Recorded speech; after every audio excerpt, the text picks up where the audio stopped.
Tapi gue pernah mikir ya, kayak gue masih punya anak deh. Bisa dipikir aku kalau nggak temen punya anak ya, kayak gak ada yang siap punya anak ya. Bener, gak ada yang siap. Dari pengalamanku kok akan berubah dengan sendirinya kan. Gue nggak kayak ngasih tanggung jawabnya itu loh. Apa sih yang ngerasa berubah banget? Yang ngerasa berubah banget waktu ada anak. Iya, Arogansi itu. karena lebih banyak yang masih dilindungi gitu. Karena mas ada orang di punggungku dulu waktu aku awal-awal nikah sama Greta tuh ngerokok di kamar, ngerokok di santai. Greta bilang, "Iya bawa rokok," lo gak peduli. Ya, ini rumahku kayak gitu. Begitu ada anak, udah beda cerita. Kayak bawa rokok di baju, ganti baju, cuci tangan kayak gitu, udah beda dengan sendirinya. Gak disuruh tuh. Keras kepalanya berarti Iya, turun. emang laki-laki turunin harga diri sih Di anak ya. karena anak, pasangan, karena orang lain sih biasanya. Kalau ngomong siap ya Son, siap tanggung jawab ya ke bahasa kau ya. Yang nilai bukan diri kau sendiri kan. Pada saat yang di atas udah ngasih kau tanggung jawab, berarti itu it means sebenarnya kau udah siap. Tapi kau ngakuin itu atau enggak tahu. Ya fit itu kemarin. Yang nilai bukan kau. Gue bisa marah deh, nangis jam 3 pagi tuh gue bang bisa marah deh gue kayaknya. Tahu sih, nggak pernah kebayang di kepala gue nih anak itu Jod kecil nih, nggak pernah bayang. dipakiuin dari belakang. Gue sama sih ngerasa masih kayak bocah juga Jos kadang. Kalau Grace misalkan dipakiuin dari belakang sama anak lu gampar gitu? Lu gampar gak? Temsan, gue geng-gengin paling. Anjing anak gue geng-geng, bersamaannya dari kata apa enggak?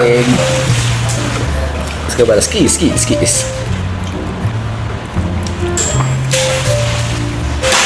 Dulu.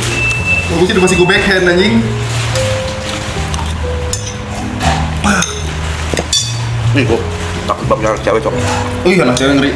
Gue udah bilang sama Grace, kalau misalnya memang married nanti punya anak, cowok gue akan ikut urus. Kalau cewek, ya gue. Tanggung jawabnya sama Son. Anakku pertama cowok, kedua cewek, ketiga cowok. Begitu punya anak cewek, aku langsung kepikiran kenakalan remajaku. Emang, aku langsung kepikiran pergaulan bebas zaman sekarang itu kayak gini. Zamanku aja kayak gini, apalagi masa depan gitu kan. Langsung kepikiran semua di otakku. Tapi mikir lagi, sama-sama harus menjaga. Kalau ada orang bilang, kalau misalnya kau punya anak cewek, kau harus jaga. Kalau misalnya anak cowok, kau harus jaga titik satu orang. Kalau punya anak cewek, kau harus jaga titik semua orang. Ada yang bilang kayak gitu kan. Menurutku, aku nggak setuju dengan itu. Karena kalau punya anak cewek, kalau punya anak cowok juga, menurutku aku juga harus jaga memek semua orang. Bisa aja anakku yang titiknya masuk kemana-mana kan. Atau lebih gampang jaga memek satu orang kalau anak cewek nih. Itu menurutku sama aja sih, sama aja. Aku udah berpikir kalau memang cewek, kalau gue ngurus ya, gue sangat protektif gitu. Sangat pasti. Cewek sangat penting. Pasti sangat protektif deh. Contoh. Kayak bisa kayak, misalnya alat kelamin bisa gue gembok pakai fingerprint gue deh, sampai di umur 18 gitu. Alat kelamin. Ya. Papa kamu pipis. Jelas tentang pipis. Kayak. Ya nggak bang, beda nanti rasanya akan beda. Umat Bang. itu. Beda. Takut gue sumpah tuh, takut banget gue. Yang penting edukasi sih. Pakai kondom gitu. Tapi pasti itu kalau misalkan dicerita suka sama cowok ini pak, background check. Nah itu. Background check. Mungkin yang harus kau keep up adalah cara skema cowok pada nanti zamannya anakmu. Skema tiap tahun kan berubah nih. Caranya nih. Kayak misalnya tahun di masa sekarang orang bisa kayak gitu lewat apa? Si Bumble. Atau apa satunya? Tinder, Tinder kan bisa ketemu habis itu kan langsung bisa gitu. Ya tuh harus keep up sama itu sih. Nanti di masa depan pada saat anakmu udah gede, gimana caranya memproteksi itu harus keep up. Anak cowok paling pengeluarannya sih bisa dia. Kayak dia mau ngapain, kartu dia tuh koneknya ke email gua. Oh kalau gue kalau gitu nggak gue nggak ngas, gue bebasin gue. Gua enggak. Pokoknya sampai dia, pokoknya ya kalau gue sebenarnya ini aja, ada prestasi ada reward aja. Lu apa sih? Reward and punishment ya. Tapi kalau kayak cara dari gue kasih akses gitu, akses keuangan enggak anjing. Enggak anjing. Kayak misalnya dia mau ngerokok, misalnya nih dia SMA, Karena gua aja enggak. lu mau ngerokok nih, gue bilang silakan. Tapi lu beli rokok sendiri, pakai duit lu gitu. Ya, gue nggak, pokoknya duit yang gue kasih buat kembang di sekolah segala macam nggak bakal ini gue kasih buat yang lain-lain. Make sense. Gue kayak nggak bisa gue, yang kayak kasih nih buat kamu hidup sebulan tuh, gue nggak bisa gue. Kalau gue tos koin sih. Kalau mau ngerokok, PT. gambar angka. Apa in the name apa sih? Kata Arab semalam? Tahu. World In the Black of Midwinter. in the Blade of Midwinter lo gitu ya. Koin tip. Kan? Hah? Oh.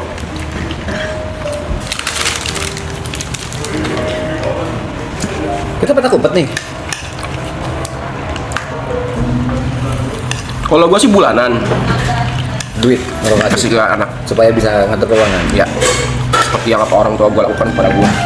Kalau misalnya habis Atau nggak per minggu gitu. ini Gila. faktanya aja. Kau kan dikasih bulanan kan? Misalnya dikasih sebulan 1 juta lah. Kau nggak tahu waktu itu berapa ya? Oke, ya. Misalnya nih, misalnya dikasih 11 juta. Di hari ke-15 kau udah habis. Terus kau butuh, kau minta lagi, respon orang tua kau gimana? Nggak boleh. Nggak boleh.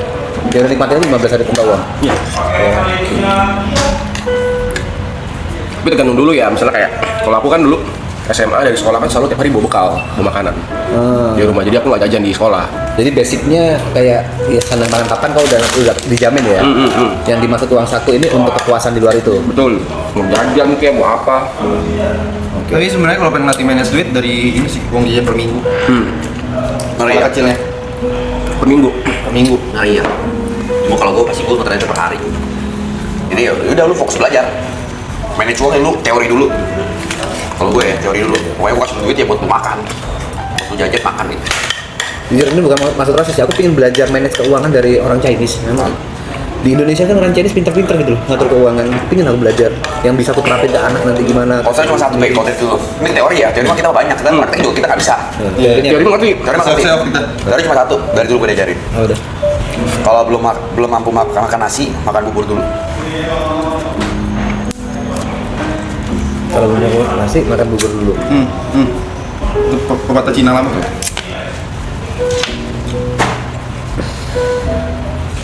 Ini kalau aku orang Jawa akan bilang, loh aku mampu, tapi aku mampu beli nasi. Gimana tuh? Apa? Tapi aku mampu beli nasi. Tapi buat nyampe next level kan mesti makan dulu. Kadang masih ada yang ditekan. Gua kata emak gua saatnya nih musim-musimnya kita kencangkan ikat pinggang. Badan mungkin bakal lebih kurus. Tapi for the greater good. Buat hal-hal yang Sebenarnya pepatah itu cuma kayak mau nyampein. Kalau lu kaya banget, jangan baik gaya gitu. Gitu. Jangan hedon, jangan apa ya? Orang Cina kan dari dulu ya, kalau lihat Cina ya. Kalau lihat orang Cina buka toko kan, nggak kenal hari libur kan. Oh, itu salah satu yang aku salut sama orang Cina. Sesepi-sepi apapun dia tetap jaga, dia tetap buka. Bapak gua kan Keren. toko minimarket kan. Ya. Dia libur cuma Natal. Berarti 364 harinya kerja dia. kadang Imlek pun ditabrak. Natal pun kadang sore udah buka lagi. Setengah hari buka. Setengah hari buka. Keren itu, sangat keren. Kita selalu ada Ada tuh, ada yang bilang Self anjing reward. stres kerja self healing, mau healing nggak ada. Ada. Gila, generasi orang tua kita gila. Ada. ya. Ya mungkin itu yang tadi kau bilang soal kalau jabat negeri jangan banyak gaya. Ini yang aku melihat ya, sorry bukan maksud rasis ya. Kalau di Jember, orang Chinese di BCA Prioritas pakai celana pendek, Ya. sandal jepit, bawa kresek, isinya duit. Ya. Tapi kalau kebanyakan orang pribumi masuk BCA Prioritas, di storyin anjing. Kayak beda banget gitu, gapnya tuh kayak beda banget. Ada juga yang story. Ada banyak. Itu masih kelintir orang. Itu sih bukan masalah etnis ya. Bukan etnis, Itu nggak ada masalah sama etnis sih. Pada nggak harusnya etnis. Oke. Kalau lu banyak kayak cara manage uangnya. Suku Dari dulu gue diajarin gini. Sebenarnya bukan dari nyokap bokap doang gitu loh. Maksudnya dari teman-teman gua, misalnya saudara-saudara gua. Misalnya lu punya duit 10 juta nih, rata-rata. Dia bakal nabung 70% ya, 7 juta. Nih, misalnya gaji bulanan nih 10 juta. Dia bakal nabung 7 juta. Gimana caranya hidup dengan 3 juta? 3 juta. Kalau misalnya di hari 20 habis, ya udah, gak makan tuh. Bentar, nabung itu buat apa? Bebas investasi. Jadi harus ada Ya nabung aja mas. Nabung aja. Either itu jadi rupiah doang, itu kemas. Either itu buat usaha kecil, Taruh aja. taruh aja. Yang penting gak kepake. Pendapatan nambah lifestyle enggak? Iya. Jadi pendapatan nambah, lifestyle enggak. Iya. Jadi cukup-cukupin. Gimana caranya 3 juta hidup dalam sebulan? Cukup-cukupin. Nasi telur. Bisa juga orang mikirnya tuh kayak, misalnya orang punya duit nih, mereka mikirnya bukan gimana cara ngabisinnya, Tapi gimana caranya duitnya tambah banyak? So punya duit nih, cepret, dapet nih. Oh, berarti apa ya?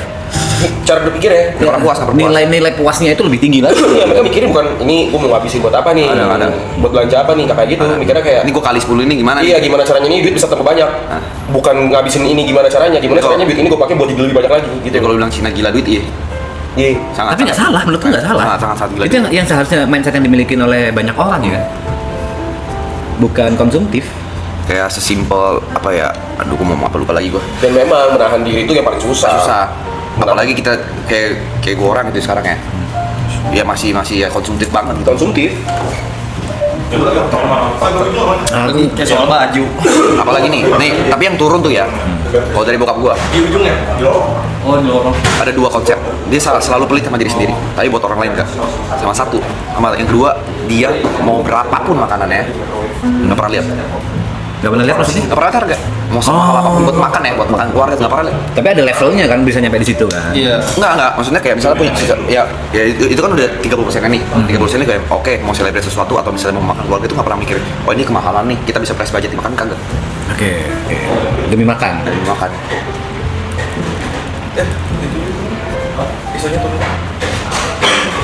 Jadi nyokap gue tuh selalu ngomong, nggak pernah ngomong makan tuh diirit-irit, makan tuh jangan mahal, nggak pernah. Tapi selalu kayak belanjamu ditahan-tahan, belanja onlinemu ditahan-tahan, selalu kayak gitu. Nggak pernah gue dengar ada kayak makanmu kemahalan itu, nggak pernah.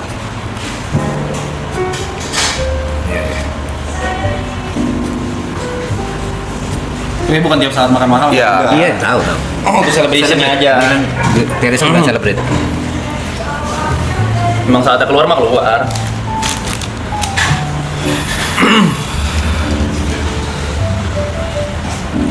Nah kalau apa ya, kebiasaan gue itu tuh dari bokap gue satu, konsepnya satu bokap gue. Kalau gue makan, gue harus makan. Nah, Gue nggak peduli lu nggak ada duit, gue nggak peduli lu lebih kaya atau segala macam. Kalau bilang, tapi gue nggak ada bodo amat. Gue makan, lu makan. Karena gue makan ya? sendiri nggak ada nggak. Nah itu turun dari bokap gue. Nyokap gue sempet komplain itu. Soalnya kayak, tapi bukan soal makan ya, kayak kenapa sih lu sering banget bantu temen gitu. Padahal masih ada nih family yang have to feed gitu. Tapi emang udah tabiat aja dari papa gue. Belajar itu dari jalan. Gue gede di jalan nggak punya duit tuh. Bentar, konsep gede di jalanan itu gimana? Lebih banyak di luar, banyak di rumah. Di rumah tuh cuma tidur, kerja nongkrong, cuma dijajanin dikit. Kalau gede di jalanan itu bukan anak pang kok ya? Bukan. Gede di jalanan maksudnya lebih Belajar. bareng teman-teman. Iya. Oke. Nah, belajar dari teman-teman gitu. Kayak misalkan, yuk makan. Nah. Ada duit. Terus kayak, Ya bodo amat. apaan sih? Orang gue yang ngajak. Iya. Kalau gue yang ngajak udah pergi makan aja. Gue udah tahu lu gak punya duit dari awal kan ya. Gue nggak peduli lu punya duit, gue ngajak lu makan. Makanya kalau misalkan soal makanan, Berapapun ya udah. coba mau makan guys. Beli banyakan gitu kan. Tapi ada sungkannya nggak sih? Kalau aku sih kayak Selalu sungkan. ada nggak enaknya gitu Selalu loh. sungkan, selalu sungkan. Cuman itu Sosok tapi nggak peduli. itu gimana ya? Ujung-ujungnya tuh sama kayak korban kejahatan bakal jadi pelaku kejahatan, korban kebaikan juga bakal Tunggu jadi 58 lewat. Anjing. Tapi belum tentu korban kejahatan jadi pelaku kejahatan ya? Belum Mostly tentu ya. Tapi belum tentu. Aku Belum tentu, ya belum tentu. Mostly kayak gitu. Ya restream ya 5 menit lagi guys. Jadi ada yang mau disposable pots gak? Jujur enggak. Nggak ada ya? Kenapa tuh? Oke, kau punya? Ada tadi. Kita banyak banget pot di sini kan. Iya. Catnya cabut dulu, catnya apa ya? Ini yang di atasnya dulu. Kalau mau ngetes, nggak tahu kenapa orang ada berpikiran seperti itu. Nggak tahu kenapa banyak orang berpikir seperti itu. Kalau cara manajemen itu ada juga tuh 442 kayak formasi bola tadi. 442 ini beda-beda kadang. Kalau 442 gua 442 ada banyak jenis, tapi kalau 442 gitu ya lu 4 investasi. Dari dana yang masuk 1.400.000 lu buat investasi atau nabung. Oke. 400.000 buat hidup atau 200.000 buat dana darurat. Nah, 4 yang 2 yang terakhir bisa lu balik. Berarti konsepnya kan 6 tetap 6 ini kan, tetap 6 nabung kan jatuhnya. Nah, jadi bisa ada dua. Yang pertama tuh kan misalnya 10 juta. 4 juta buat nabung. 4 juta lagi buat dana darurat. 2 juta yang katamu. 2 juta buat hidup. Dan ini dibalik gak apa-apa. Misalnya lu mau 4 juta yang dana darurat, 2 jutanya buat makan, buat hidup gitu. Nah 4 juta yang tengah itu, yang buat dana darurat, itu yang benar-benar gak boleh lu sentuh. Kalau investasi kan bisa naik turun. Yes. Kalau ini Bisa gagal lah. cash, ini bentuknya cash. Either lo memang asuransi jiwa asuransi kesehatan, atau misalnya dana-dana yang memang kalau lu sakit atau lu kena kecelakaan atau butuh yang urgent banget baru lu pakai. Oke. Nah, gua selalu punya 3 ATM. Dana darurat ini, gua nggak tahu pin nih. Yang tahu? Gue nggak pernah tahu pinnya, gue nggak ada kartunya gue buang, cuma ada buku tabungannya doang. Jadi one day gue butuh itu, gue harus ke bank. Terus, Agak susah. Jadi jadi nggak ada cara buat tarik. Ada cara tapi benar-benar Iya, susah. susah banget. Kalau persusah itu. Oke. Sempet terapin tuh yang itu dari si Jod. Wah, keren sih. Aku akan nyoba menerapkan sih hal itu. Yang investasi pun kadang masih dibagi lagi tuh. Iya, pasti lagi. Investasi yang Kan dari resiko- 4 juta ini kan 100% nih. Sudah, yang low risk Sama high risk. Kalau gue bisa 80-20, 20-nya high risk. 80-nya low risk apa sih? Emas. Iya kan? Deposito. Keren. ikut-ikutan ya gue belajar dari dia. Gimana? Jadi gue ada satu tabungan yang sampai sekarang, ini gue udah tabung dari 2016, gue nggak tahu isinya berapa, Pe. Tabungan darurat gue nih, gue nggak tahu isinya berapa. Kau isi terus tapi? Ya. Darurat ini, kalau misalnya amit-amit tidak ada keadaan darurat, ini akan jadikan sekolah anak-anak gue nanti. Kau nggak mau tahu isinya karena Gua nggak mau takut kegoda. Iya, gue nggak mau tahu.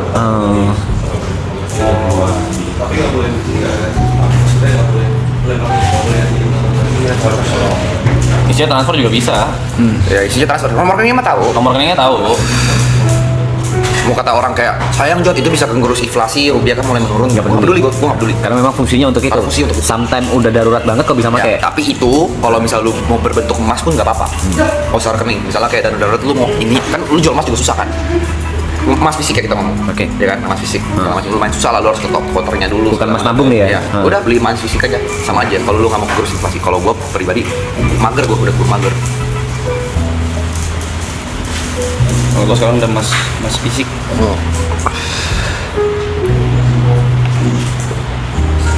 Tapi banyak bakal orang yang bilang kayak cara gua tuh old school banget ya, gua nggak apa-apa anyway. Setiap orang kan punya cara masing-masing. banyak juga yang investasi yang misalnya kayak investasi yang 4 juta tadi 100%-nya di kripto, di bitcoin doang, ada, nggak salah. Tapi kayak nggak buat gua aja gitu.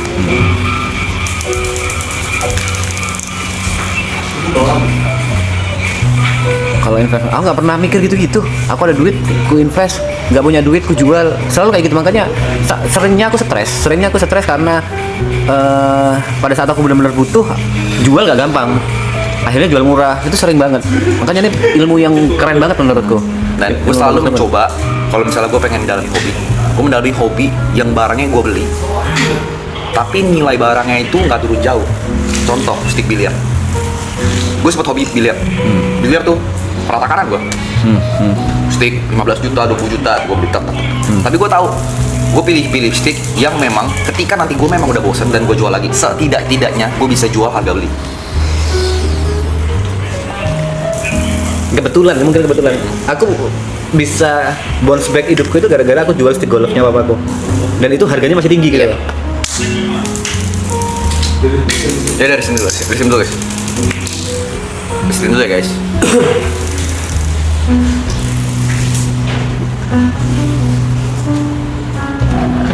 Halo.